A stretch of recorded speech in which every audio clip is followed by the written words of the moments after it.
Hey there, and welcome to another episode of the MELD Fitness Franchise Podcast. And I am so excited because I have one of my favorite people on earth with me, like literally one of my favorite people on earth, because he is such a brain and an overall stud. And we have these awesome conversations all the time. He also happens to be one of my partners in the franchise on the support side. It's Matthew Roddy from Patient Moon, and he is the founder and the team lead of Patient Moon. And he is one of the reasons why I decided and felt comfortable to actually franchise the business was because I had the support of him and his team to actually to help me out and to help out franchisees who will come along. So Matthew, welcome to the show. Thanks. Good to have a chat, Micah. Thanks for having me. Yeah, I think it's been since maybe the end of 2015 that we've been working together. So It's a it's been a long while freaking already. time. Yeah. Yeah.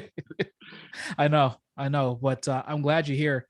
And so the reason why, Matthew, I wanted to have you on, I'm going to be having all the support team on, and this is kind of like a little glimpse into our discovery day, but I wanted to kind of give the individuals who are listening to this podcast, whether they're a candidate for a MELD franchise or prospective MELD franchisee, someone Sure. thinking about going into business for themselves, just a sample of what it takes to get their studio kind of going at the beginning and then to do it ongoing. But I wanted to address some of the ways that you as a marketing team support the franchisees who are who come in and come through. And I wanted to start like way early with Discovery Day. And so Sure. Discovery Day, if you're listening to this and you're not really in the franchise realm or you're considering it, is a time basically when a person who's interested in a franchise comes and visits the franchise location and then basically has a meeting all day with the team that they're going to be working with once they become a franchisee. And so at that event, essentially, you'll be meeting the whole support team. And one of the people that you're going to be meeting at the Discovery Day is Matthew or one of the people on the marketing team, so that they can answer your questions about marketing and how they're going to support.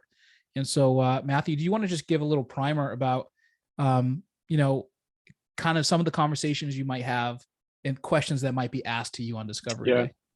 Yeah, for sure. So I think actually, Micah, this is really one of the things I love working with you and about MELD is that, there's such a holistic picture of kind of all the pieces, right? That you've got much more of a support team because, we've worked with hundreds of fitness studios over the last, 11, 12 years or so that we've been doing this. And often people have very little support structure, and I think that's really what's distinctive about MELD as an offering, even actually amongst the franchisors that we work with, is just that there's so much plan around what the support looks like. Certainly on the marketing side from our perspective, but also just overall for all the pieces for the studio operations. And Discovery Day, as you're saying, is really sort of the beginning of that, right? That it's an opportunity for potential studio owners to really get to know the business and the support network that they're going to have and all the pieces of that.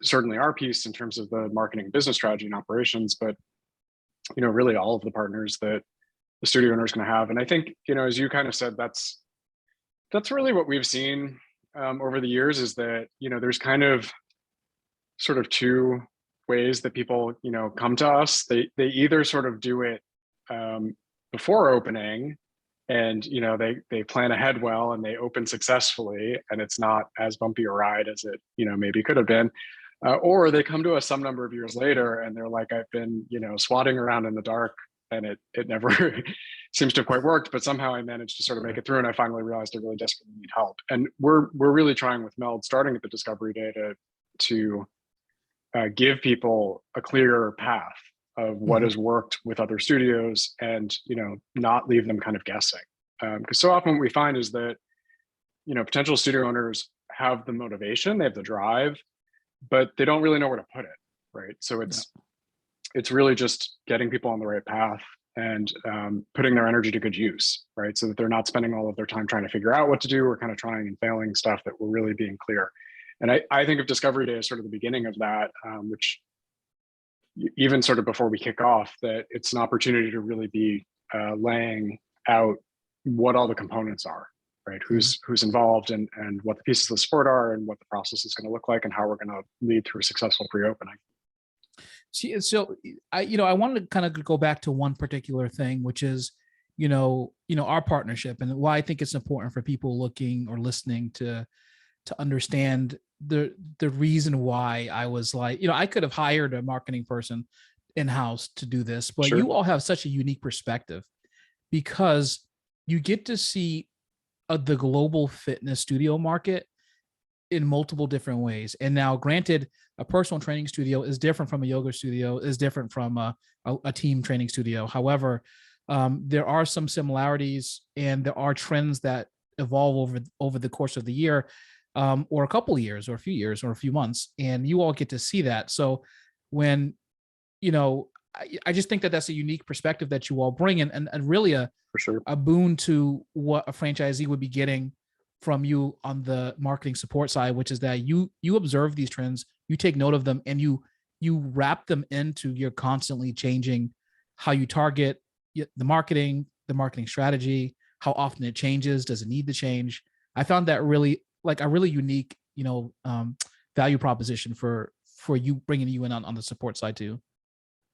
Yeah, I totally agree, and it's nice to hear we're appreciated for what we Yeah. aim to do. But I think you're spot on that's always been our intention, is to provide help to a lot of small businesses at once. And because of that, we do see a lot of variety. We only work with fitness and wellness businesses, so we're narrowly focused in that realm. But across that, like you're saying, that actually is still a pretty broad mix of different kinds of business models. And I think what's really great is that actually, yes, there are differences. So, if you talk about like a, training studio versus something like a class-oriented studio, like a yoga studio, there are absolutely differences in the business models, but there are things that we learn from a business operations and strategy and pricing and, digital marketing and community networking at each of those, studios that we're partnering with, working with, that often apply across studio types, right? So like some of the great things that we've done with you over the years didn't necessarily originate from insights that we gained from just working for training studios, even though we work with lots of training studios. Sometimes there are things that we learn doing something with a different studio, and then we realize, we can leverage that. So I think the opportunity to cross-pollinate is helpful, and I think you actually have identified that is where there can be some merit to having sort of an outside specialty partner like us versus in-house, because we still get to know your business really well, but we also have broader perspective of the other businesses that we see, and we're not sort of just narrowly focused on a single business or a single experience set, right? So we get to kind of draw from stuff. I also think for MELD in particular, it's really helpful because we work with studios all over the US, but also Canada and Europe and Asia and Australia pretty often. And kind of that different mix of demographics and culture and everything that sort of goes into that can really give a broad perspective. Yeah, and and I think that as I mentioned is one of the. I mean, from an academic standpoint, you would want to obviously engage with someone on the support side who understands that because trends happen, and a lot of trends happen in the US and they're created here, but many trends in Europe, in Australia, as you mentioned, are brought here eventually, and vice versa. And Sure. just it's important to know that. The other thing that I think the reason why I actually enjoy the relationship is because I have a very strong personality, and you all tell me no if you don't agree with something I do, which is great. You don't really bend to my will. Yeah, no, exactly. And that's everyone on the team, like Kate, I think about, like I say something, she's like, Sure. well, no, just no. And then she does it her way. And I think it's great because, she's seen this multiple times. She's seen it work or not work. Right. And that is something that I think on the franchisee level is going to be important, because just like everyone wants to do things a certain way, or they have a certain idea, and those things actually may be useful in a hyper local way on some level, but sure. then they may have also been tried a million times and have failed ultimately. And so how much time do you spend on things that don't work? When you're in business, you want to make money. Unit economics is like the chief, right? That's the thing that comes first, because without good solid unit economics, you don't have a business. So it's important to, address those changes, and to have people like in your ear to tell you that, well, let's not really go there, because, that's not going to actually be helpful for you. So let's move down the road. So a franchise candidate will talk to you, or someone on the team, of which there are now what, 7? So it's 7 members of the team. Yeah, so we have our 5 core members that you sort of work 5 with the core. most, and then we've got, you're right, that we've got a couple other team members that are kind of behind the scenes that don't typically Right. work directly with 5 clients core as members much. that have been together forever. They're like SEAL Team 6, so very small and very nimble.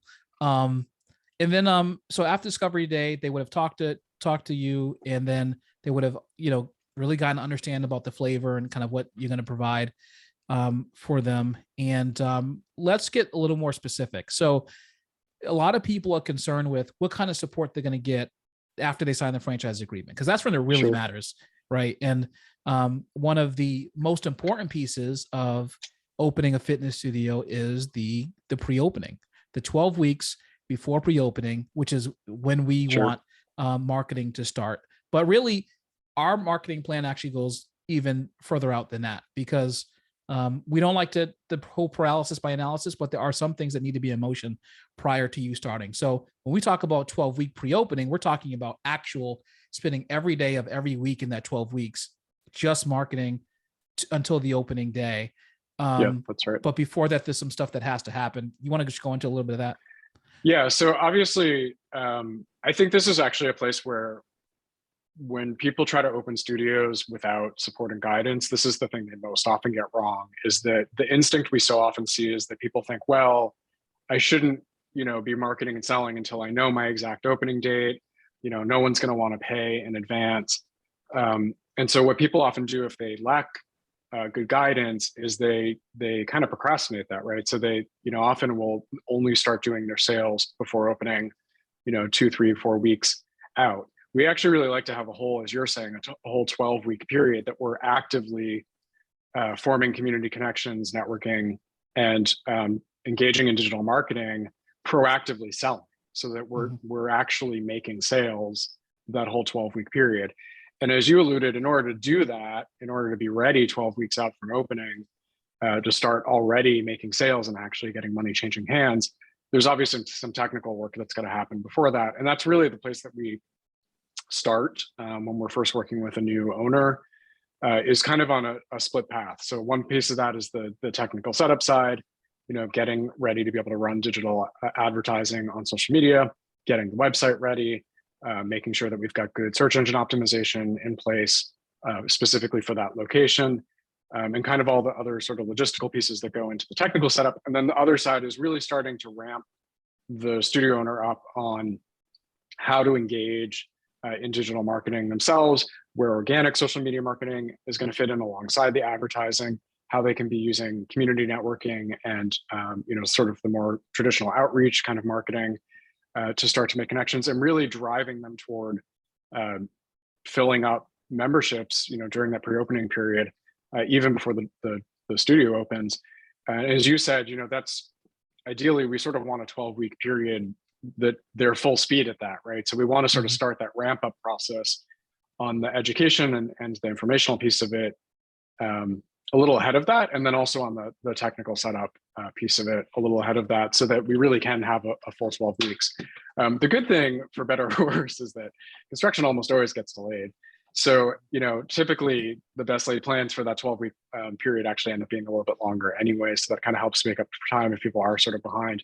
But in an ideal world, you really do want to have a few weeks that we're teaching people voice and tone, how to sort of emulate MELD effectively in their social media marketing, how to speak effectively about it, how to, when they have sort of impromptu conversations with someone in the community, or as they're doing press outreach and things like that, how to explain the business, how to frame their own backstory as a business owner and why it's important to them and what's at stake and why it matters.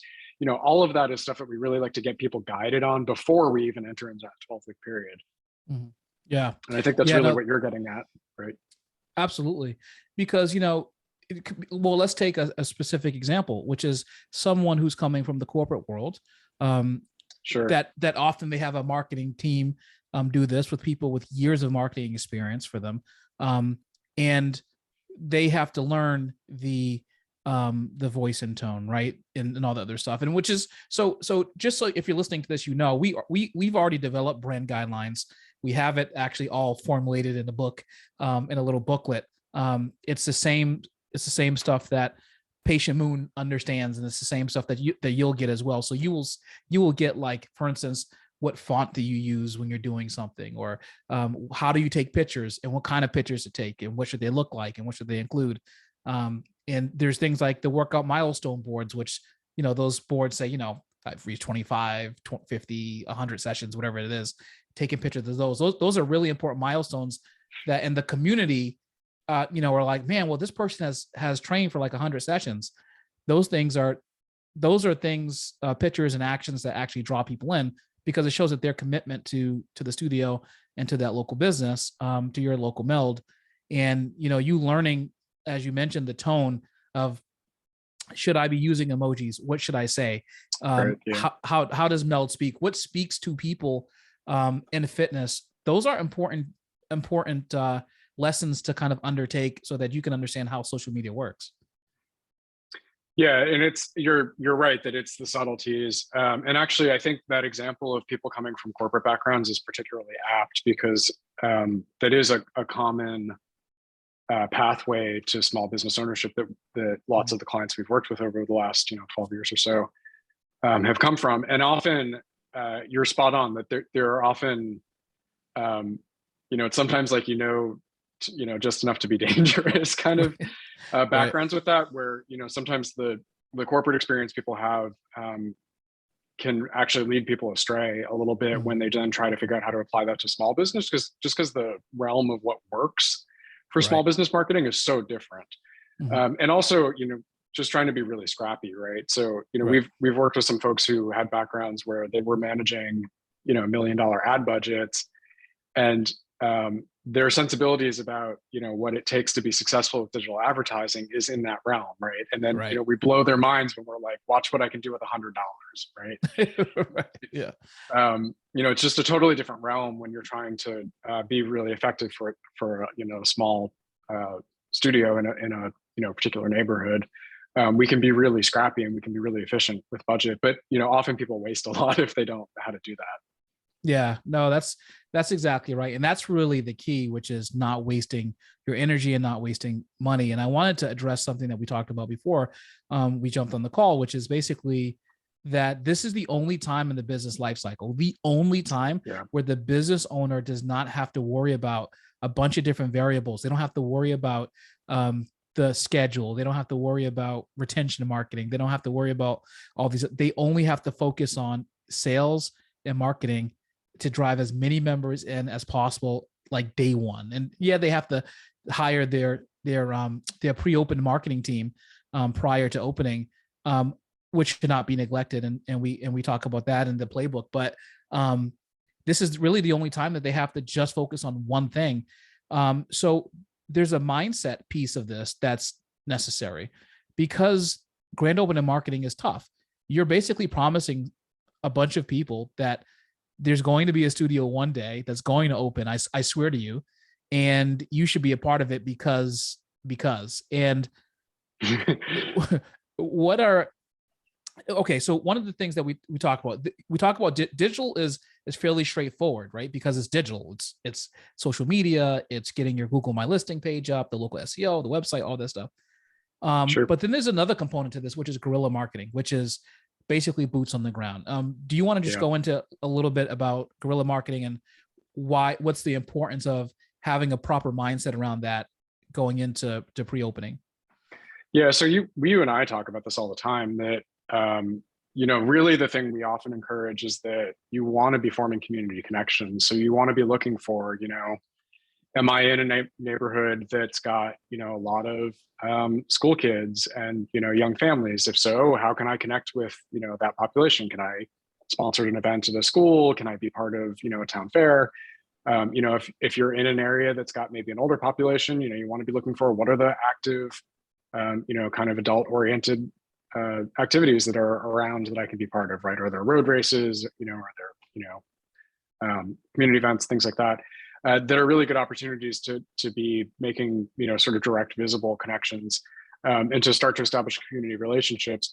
We also think a lot about getting local press coverage, particularly, kind of the very micro, local coverage, right? So you don't necessarily need to be in the state level papers. What you really need is to be in the things that are going to get people's attention locally, the community, and that can be, reaching out to and making relationships with local press, maybe getting on community radio or community access TV channels. Also, going and looking to find events that you could maybe be participating in and have an opportunity to speak at.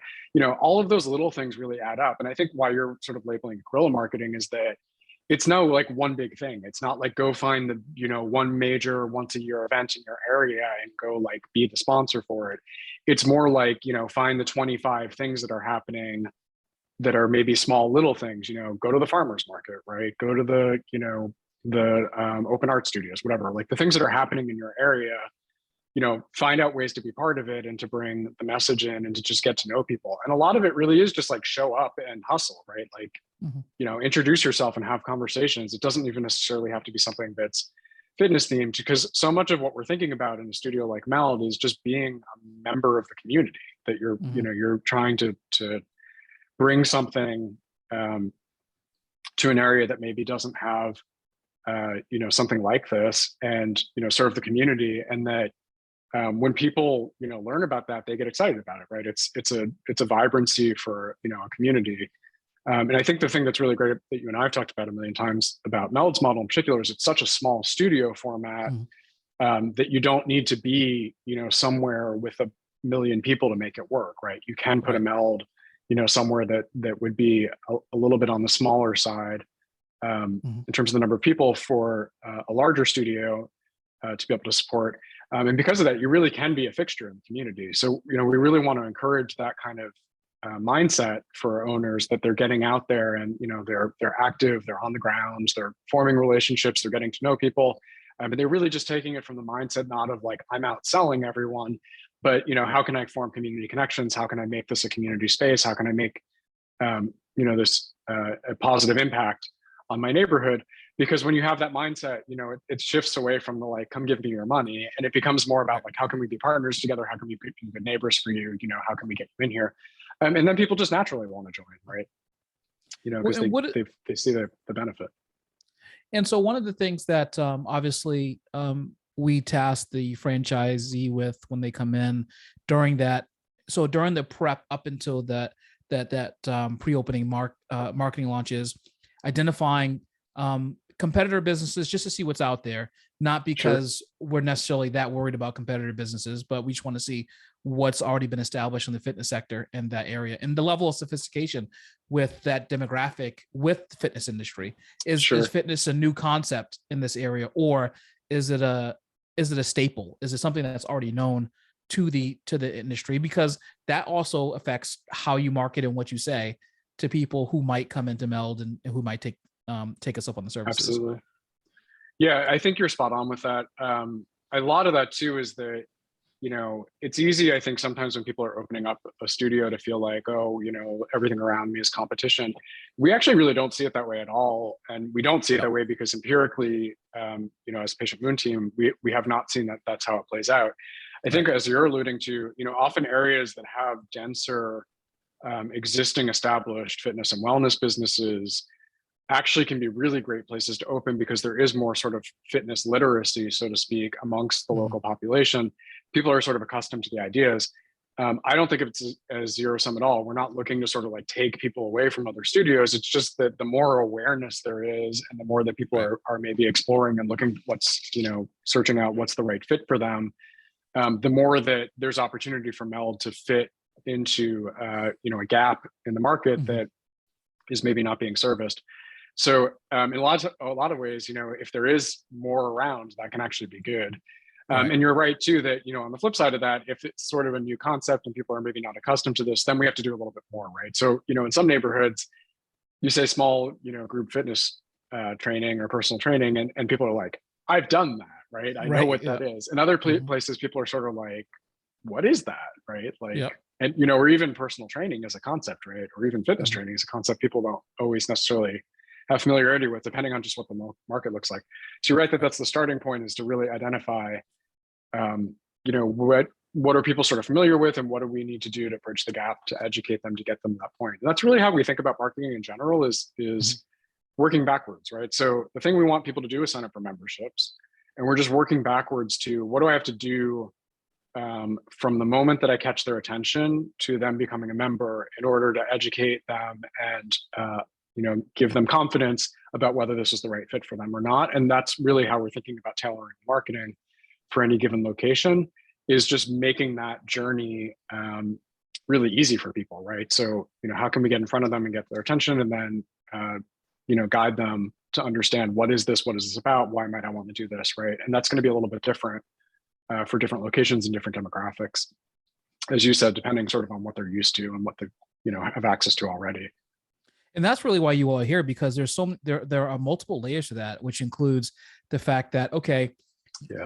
you're going out there, you're talking to people, you're establishing a relationship. Meld is about bringing people together, hence the name. And so that community affect is really important in marketing, and the owner being involved and being a connector in the area is also a super really important part. That sentence wasn't structured correctly properly, I got the but meaning. it's a really important feature of being a studio owner for Meld, which is that helping people who are busy adults, who are between the ages of 30 55, more likely, who are just having families, getting married, who are just got their second promotion at work, making a little more money, bumping up against their first ailment in life because now they're 40 to 55, and they have to Sure. deal with that. This is where the personal training piece comes into play, but kind of introducing these ideas, really touching people and kind of getting out there. But there's the other piece, the other layered piece that I was talking about, the textured piece, is being able to be found, to raise your hand Absolutely. when people have that first ailment, or when they need to be able to fill the gap in the 45 minutes. And that's really the technical piece. Yep. Also, that you're feeling that you'll help the franchisee with, which is the fact that, okay, well, how do you get found locally on the web when people are like, okay, I have to do something. Boom, let me put this in to my Google search, or the Right. Google machine, like my grandmother says. And like, how am I found? And so I think it's really important. It's really important for people to know that as marketing support, you help them understand ways that they can be found digitally, and physically as well, in the marketplace, so that when people are ready to ask for help, that raising our hand to be the one to help them is super easy, or at least accessible in that way. Yeah, and you're right that that's kind of a multi-pronged approach. So we think about the Google machine side of it, right? So we think about the search engine optimization. How do people find us when they're Googling for something? Also, search engine marketing can fit into that. So we can actually proactively put ads in front of people when they're searching, which is a good way for us to, particularly for a new studio location, to kind of bump up in the search results when someone is looking for what we have to offer, or if we're particularly going after something that's a little bit more specialized. And I think you're right that the ailment side and the conditions people are working with are one of the places we often do that. And then that also aligns with people finding us through the press connections and that kind of outreach work that we're doing, trying to get the name out in the community, and also to get other folks talking about the studio and linking to the website. And then also places where we can be more proactive in advertising, like on social media, where we can actually push ads out in front of people that we know are likely based on their social profiles and the things that they're engaging with and the behaviors that they have and the demographics they have, to be interested in Meld. And we don't even have to wait for them to look for us. We can put ads right in front of those people. And then on top of all of that, so those are all ways we can get in front of someone to begin with. You're talking about sort of the technology piece of this. We can also then put ads back in front of people who have been to the website, have maybe engaged, or kind of we caught their attention the first time, but maybe they haven't converted yet, right? And that all is where, as you were saying, the technology piece of digital marketing can really be kind of magical, because we can even put ads back in front of someone who saw us in the local town paper, checks out the website, doesn't buy. We can still put ads back in front of that person, and that's where the digital marketing can help to sort of be the hub of all of the moving pieces of all the different ways that people are finding us. And what's And unique all of about that is stuff we do. Yeah, sorry. Go ahead. exactly. No, it's fine. But and the unique piece of this is that how you're supporting the franchisee is that you are actively helping them to understand the language of the digital space, like what's going on, so they understand it. You're helping them. You're working shoulder to shoulder with them. It's not just like a consultative approach where it's just like, well, sure, yeah, you all will do it for them, of course, mostly, but like it's also coaching. It's also like, okay, it's checking in. They're not alone. We have a saying in MELD, which is you're not alone, which is because we're here for you. So like that's a very unique piece to the marketing support team, the marketing support that you're offering, which is like, okay, well, we're going to come in and we're going to literally hold your hand, and we're going to jump on a call like a Zoom or something. We're going to be there with you, and we're going to go over this with you until you understand it. And you can reach out if you have questions. You all are very, from my experience in the last 7 years, you all are very responsive when it comes to questions. And then it's just like, well, let's jump on another call to see how we can correct this issue. Facebook's not firing. You all, have the connections to be able to figure it out. So there is a unique piece to the grand opening piece before we move on to post opening, which is establishing relationships with businesses in your sphere or businesses that serve your type of customer. Can you speak to the importance of that, but then also, how do you establish these relationships? How do you come up with the talking points to be able to establish relationships with businesses in the area who are already serving MELD customers in the area? And how does how in the world do you support a franchisee in actually figuring out who the MELD customer is? Well, it's obvious. Well, I know the answer to this because I created the customer, but why don't you tell the audience basically how they'll know who to target and where to go and where to understand where these people shop and stuff like that? Sure. Yeah, and a lot of that, you're right, is it is specific to the location. So one of the things we do early on is talk through with studio owners, what's in their area nearby the location, and then also sort of what's in the broader community. And we'll actually help them pick out specific businesses to target that are going to be good, well-aligned businesses for them to go to try to create partnerships with.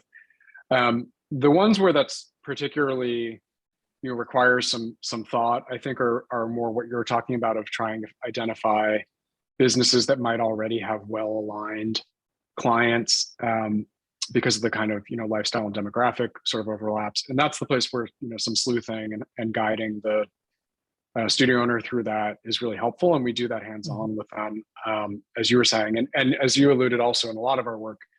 In general, we like to do it in a collaborative way. We don't like to just sort of go off and be like, oh, we're going to give you a report, or we're going to go do the work for you. We actually like to do a lot of that work side by side with the studio owners. And then the other kind of business that you can go after too is just even like anything that's adjacent. A lot of times, obviously, we like to focus on other small local businesses when we can. And obviously, we're always proponent in opportunities where we can encourage, women-owned or minority-owned businesses. We're looking for opportunities to kind of uplift other folks in the neighborhood as well. But sometimes it can be like, hey, if you've got a Starbucks next to you, like have that be part of it, right? Go get to know them, get some gift cards to give out, see if they've got a community board, see if they've got events going on ever, right? Like there can be lots of places where there's opportunity. It doesn't even necessarily have to always be, an aligned business. Sometimes it's really just like what's near you, right? What are people already going to? What's got some traffic? And that again is where a lot of that early business analysis that we do, which I think is really distinctive in our work with clients versus what a lot of marketing agencies do, really sets the foundation for that, because we start not from the premise of, okay, we're going to follow some preconceived marketing plan, or we're just going to sort of ask you what you want and then run with that, or that we're going to think of ourselves as technicians. We actually really do start first by trying to understand what exactly is your location like? What's your neighborhood like? What's going on around you? And where are the opportunities that we can identify? Yeah, no, and that's oh man, it's so critically so it comes back to that mindset thing. I think before you go into the pre-opening marketing, it's about mindset, because it is going to require a heavy lift when it comes to the amount of people you're talking to. Like there's going to be, part of our marketing plan is you have to generate this many contacts a day throughout the 12 Sure, weeks, right. because that ultimately leads to finding people. It's all a numbers game for the most part. Like it leads to you finding people who's interested in MELD. So here's the thing: the digital stuff is going to be running in general. You're going to be getting Right. leads from that Yeah, already. You'll be setting up assessments, and at what we call the home base in the marketing playbook, which is basically right in front of the constructed studio, right? Like there will be someone manning that throughout the entire 12 weeks and not moving. And part of the reason why is that home base is important for people to come to, stop by, and you to provide assessments or whatever and talk about it. But I think it's really important establishing these relationships with businesses, because getting into the atmosphere of cooperative business relationships early on is important ultimately for referrals. And having a strong referral base with a fellow business in town is going to be super important for just another pole in the water of generating new leads once the doors are open, and maintaining your membership base. And when things start to get really yeah, for analytical, sure. once the doors are open. So let's go Yeah, into it's not like those relationships just go away, right? Sorry, I cut you off. they don't no they don't go away. You're right. I mean, and again, retention is like, look, you're going to sign up all these people for pre-opening, and we have a minimum in the FDD of how many people you need to open with, but you're going to have to maintain that, right? Like, Right. and you Absolutely. want to be profitable, obviously. So you want as many streams or many people call it poles in the water, right? But you want as many streams of client acquisition as possible, especially after you open, because the marketing budget gets a lot smaller during For that sure. time. And not because you're not generating the income, but mainly because, number one, we have capacity that we have to deal with. And with what do we have? We have a 94.5 retention rate, which means that if you're only replacing 5.5% of your membership base, it's not really many Yeah. people to replace, right? No, especially when we talk about MELD, right? So Right. depending on the studio size, if we're in, maybe that 60 to 100 member range, 5% is, 3 to 5 people, right? So it's not Yeah. like you need to run out and find, masses of people every month to replace that attrition turnover. Mhm. But you're right that a lot of it is maintenance. And you actually asked something earlier that I overlooked in my reply, that kind of the talking points piece of this too. So that's definitely Yeah. a place where we like to give the studio owners really specific guidance on that. What is the conversation you're going to have with the business owner next door, with Mhm. the business owner down the street? What's the conversation you're going to have with the newspaper? What's the conversation you're going to have at this event? What's the conversation you're going to have with the person you run into on the street? What's the conversation you're going to have on social media? We really are thinking about that, from trying to equip the studio owners to be well versed. And I think when you talk about the ongoing attrition management piece of this, digital marketing and the organic side of things, the search engine optimization and the organic social media marketing, in addition to the search engine marketing and the paid social advertising, can be bringing more people in. But it's also thinking about how do you message to your current clients to encourage referrals. How do you re-engage past clients who maybe have Yep. left the studio for a while, that might be interested in coming back if maybe it wasn't the right time for them for a little while. Those are always places where we're looking and guiding studio owners to continually re-engage and to look for opportunities to have good, meaningful conversations that lead to good client base. And it's like, it is selling, right? But we do think of it as being sort of more conversational, right? It's not a hard Right. pitch. It's just how can I give someone the information and education that they need to make an informed choice, and then the right people will show up, right? I just need to Right. get in front of enough people and be honest about what I've got to offer, and we'll get the right people. And that's really why the retention rate is so high, Yep. because we get the right people in, right? We're not just trying to jam them in the doors for no reason. Yeah, no, that's an important point because, we're talking about building a business that is sustainable, that is renewable and sustainable, not in the traditional green sense, but Right. it's Don't it's figured. recycle the. Exactly. It's a figuratively green in the sense that, people come, they stay, they pay, they feel super comfortable there, mostly because of the community, the program, Absolutely. the structure, what they're getting from the facility, the fact that we have the ability to provide them with everything they need in the 1,000 square feet is obviously really attractive, including nutrition with the smoothie bar. So there is not a lot of incentive to actually leave, right? So that's what we find in our members who stay 2, 3, 4 years, which is the place in the case in the corporate location. And it's kind of hard to put a number on the attrition on the CLV, the client lifetime value for the corporate location, because they don't leave. They're like college kids. They always like stay. And then if they move away, which is usually the reason why they leave the corporate location, they're like, oh, are you going to put a MELD where I'm going? I'm like, no, we're not putting a MELD in, you know, Calabasas, California. Not right now anyways. Um, but so you were touching on the post opening piece, which I think is really important. And um, basically kind of the support piece of that. And what you were saying was that, you know, helping the franchisee shifting their mindset from now, if they become a multi-unit owner, then they will have to continue to have the grand opening mindset, which is an aggressive desire to engage Sure. the community, talk about MELD, let everyone know, beat the drum that they hear, and let everyone know what to do and what our brand promise is and our value proposition. But in maintenance mode, or shall we say maintenance smaller growth mode, um, Sure. the reason why it's so important, and I just want to go back to this piece, the reason why it's so important to have a super strong grand opening is because client acquisition post opening doesn't look the same. And it probably shouldn't look the same as it does pre opening. It's a lot harder to get. So, for instance, and we're talking about in 12 weeks, getting between 60 to 100 members, right? Before you even open your doors.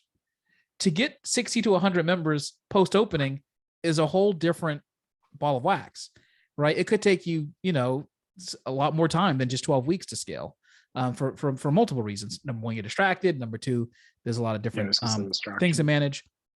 How do you support, or how will you, if you can explain how you'll provide that retention support to like a franchisee? What are some critical pieces of, because you talked about digital, and that's important, but what are some of the critical retention pieces that they should look for you guys in terms of support? Yeah, so this is really where we try to teach studio owners how to be self-sufficient, Mm. and how to be efficient with their time. Because I think you hit on exactly the two things that get in people's way. One is that there's just a lot more going on. So once you've got a studio up and running, as you said earlier, you've got just a lot more operational stuff to deal with, in terms of the schedule and the staff management and Mm. client management and billing and whatever. There's just more sort of going on in any given day. It's a little bit more of a distracted period than the pre-opening period often is, when there's sort of a singular mindset toward getting the studio open and having a good membership base. Um, and also you're sort of in the mindset of being out in the community a lot, which gives you a Right. lot of outreach opportunity that sometimes once you open the studio you might not have as much of. So we try to teach people how to really be efficient with the little time they do have alongside all that other stuff, to use it well, right? Because a lot of times, again, people left to their own instincts will sort of like try this or try that or spend a lot of time thinking about what they should do, and it's Mm-hmm. like, if you've got 5 hours a week, we want you to actually use the 5 hours. We don't want you to Right. spend like three of them sort of figuring out what you're doing and then two of them actually working, right?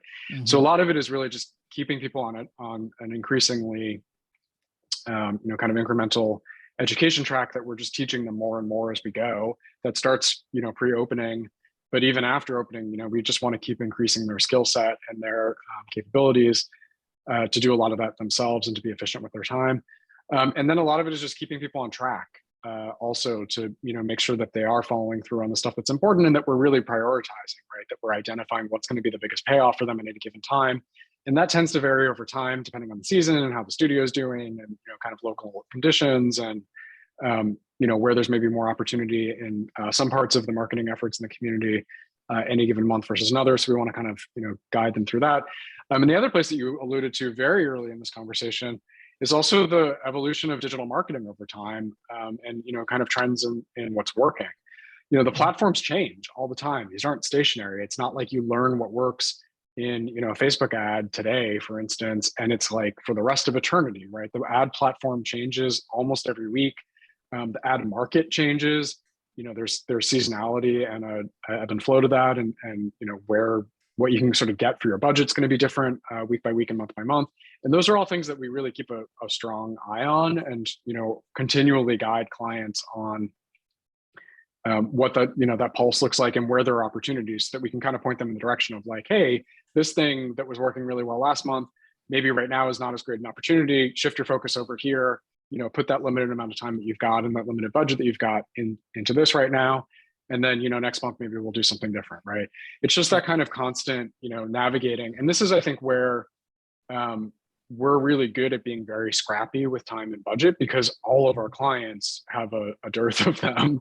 We only work with small fitness and wellness businesses. So we're used to this idea that we really have to stretch the dollar and we really have to stretch the hour. Both are really limited resources for studio owners. So we're just always looking for that post-opening opportunity to just continually, navigate as things change.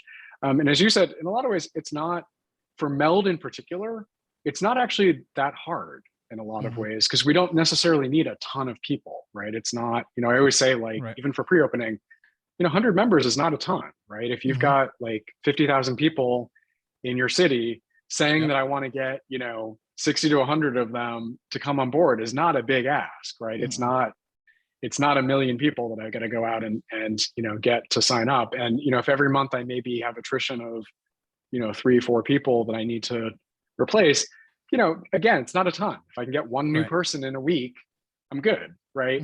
So it doesn't need to be as complicated as people sometimes make it out to be. We're very sort of practical and tactical about it. Yeah.